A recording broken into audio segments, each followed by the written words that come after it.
Todos se le ven divinos, pero bueno, vamos a conversar acerca de un tema que nos atañe. Es que llega un momento en la vida en que uno vuelve a ver a los papás y uno dice, se están haciendo mayores y eso duele porque normalmente en la vida son los papás los que se encargan de uno, pero llega el momento en el que ese rol cambia y hay que empezar a vivir con esa situación. En el momento que uno se da cuenta de esto, llega la incertidumbre, el miedo, el dolor y la tristeza. ¿Cómo podemos hacer para hacer sobrellevadera esta situación que es normal? Está con nosotros el psicólogo Eddie Arguedas para hablarnos de este tema y sobre todo para guiarnos en este camino. Bienvenido, ¿cómo está? Muy bien, ¿usted qué tal? Bien, por dicha. Eddie, llega un momento en la vida en que uno ve a los papás y dice, ya se están haciendo mayores y eso es doloroso. ¿Cómo podemos hacer para poder vivir con esta situación y aceptarlo? Porque es parte de la vida. Yo creo que en parte el dolor o el miedo son emociones que aparecen muchas más, ¿verdad? Por ejemplo, Sí. la alegría de verlos jugar con los nietos, Sí. depende mucho de cómo es nuestra relación con ellos, pero ciertamente hay una parte que siente miedo de perderlos, ¿verdad? Y de cómo va a ser ese proceso.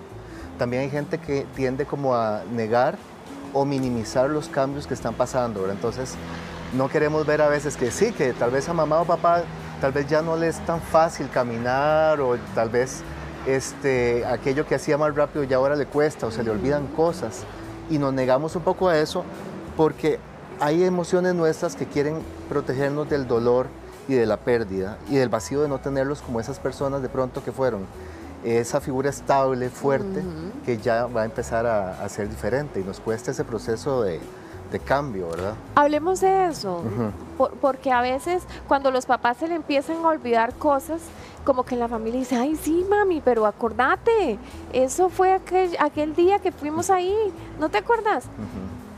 ¿Por qué a veces como que los hijos, los nietos se desesperan un poco cuando los papás no se acuerdan de ciertas cosas? ¿Es un miedo oculto? Creo que sí, y creo que también es un enojo. Es un enojo ante el proceso de cambio y de pérdida. De pronto si alguien en la calle o algún conocido se le olvidan cosas, uno no lo trata así, pero de pronto al papá es como, me da cólera. ¿Pero por qué, Eddie? ¿Por qué? Ese enojo es el enojo muchas veces es una emoción que es como una mampara. Okay. Realmente no nos enojamos tanto por lo que creemos que nos enojamos. Parece que nos estamos enojando por ese enojo que tuvo, por ese descuido, pero lo que nos enoja de fondo es ver varias cosas. De pronto que la figura va cambiando, que nuestro rol va a tener que ajustarse, que siempre tenemos como micropérdidas, ¿verdad? Pero incluso no solo cuando ya los papás están muy grandes, tenemos micropérdidas durante toda la vida.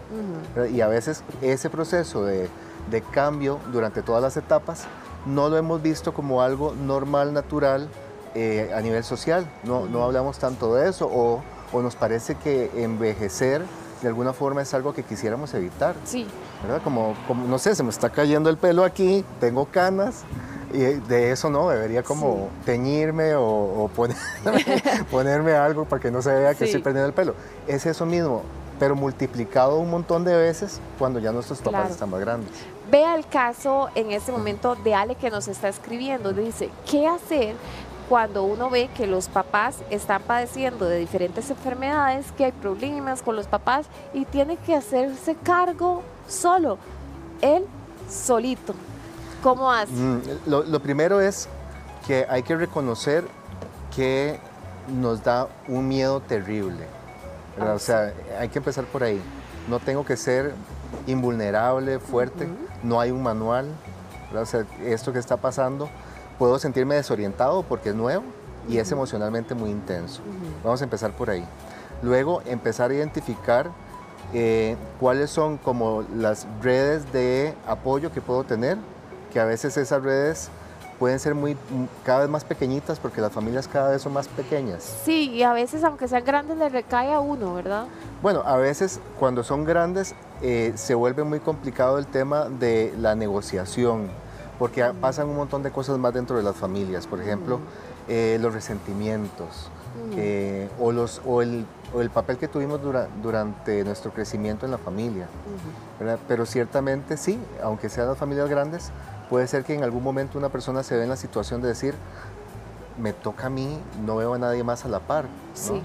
Y en ese momento también ver qué posibilidades tiene la seguridad social, ver que otras personas que no son familia también pueden apoyar. Muchas veces pasa, hasta los vecinos. Bueno, hasta los vecinos, claro. ¿qué pasa cuando uno ve esas escenas, esas situaciones que a uno le parten el alma, le parten el corazón y son cosas tan pequeñas como decir, bueno, ya esta taza no se la puedo dar a mami, tengo que buscar una que pese menos? Cosas muy sencillas como eso, o ver que tal vez, no sé, que al abuelo le cuesta mucho subir esa escalera cuando antes él siempre fue el roble que más bien nos sostenía a todos. Entonces, ¿cómo lidiamos con esas emociones en donde hay un cambio de rol? Yo creo que es importante que no lidiemos con eso solos y en silencio.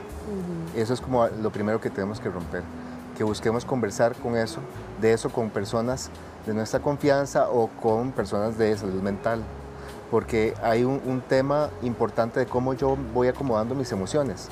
Imagínate un cuidador que, por ejemplo, tenga enojo y resentimiento con sus padres. Su cuido suele ser muy despótico, rígido, agresivo, ¿verdad? Tiene que tratar sus emociones, sí, claro. Entonces, todos tenemos que tratar nuestras emociones para ver cómo gestionarlas, ¿verdad? Y a veces es muy difícil hacerlo solos. Entonces, un acompañamiento emocional es importante. Ahora, ¿qué hacemos? Porque sentimos que ellos también tienen miedo. O sea, estamos asustados todos, los hijos, los papás, todo el mundo está asustado. ¿Qué hacemos cuando los vemos con cierto miedo también a saber que ya los años están cayendo? Yo creo que esta pregunta me parece, ya golpeé el micrófono, No que me parece lindísima porque puedo entenderla a nivel vivencial y creo que tiene que ver mucho con cómo ha sido nuestra relación con nuestros padres.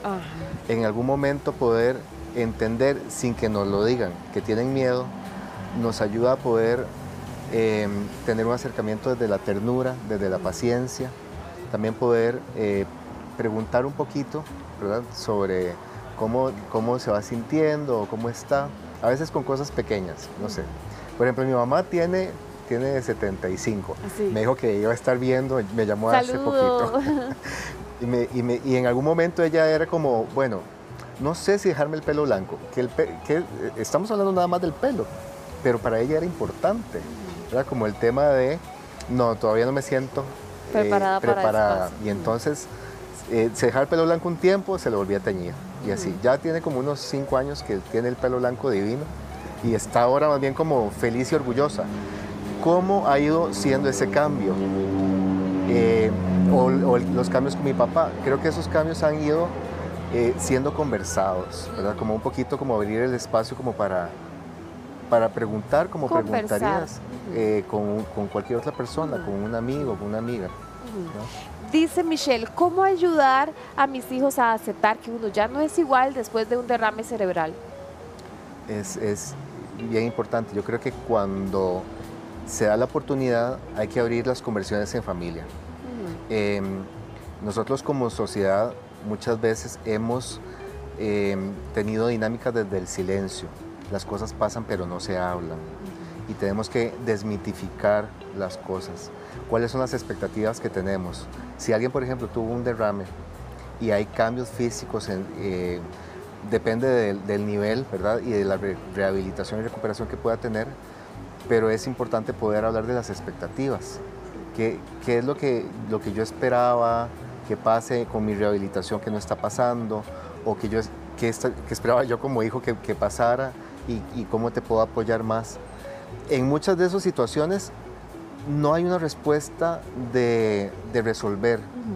El tema es acompañar, conectar, vincular, porque en el dolor más grande incluso, ¿verdad? Y estoy hablando de, por ejemplo, momentos donde hemos tenido que acompañar familias que tienen de pronto un paciente paliativo, incluso en esas situaciones, el hecho de poder acompañar es mucho.